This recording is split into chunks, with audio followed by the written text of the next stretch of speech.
আজ তোমাদের একটা মা দুর্গার ছবি এঁকে দেখাবো।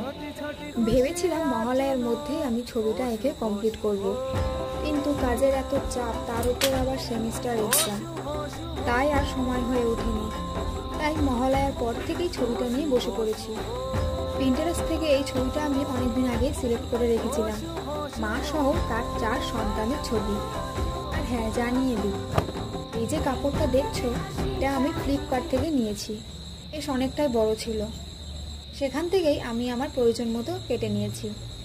এটা ওই ক্যানভাস পেন্টিংয়ের কাপড়গুলো, তবে অতটাও ভালো কোয়ালিটি না। তবে আমার মনে হয়েছে এতে কাজ চলে যাবে। যেহেতু বিকেলবেলা, তাই মনে হলো কাজটা ছাদে বসেই করি। কিন্তু কিছুক্ষণ পরেই দেখি মেঘে পুরো কালো হয়ে গেল, এই বৃষ্টি নামবে বলে। ঝট করে কাপড়গুলো তুলে নিয়ে এবার আমি পালাই। টাটা।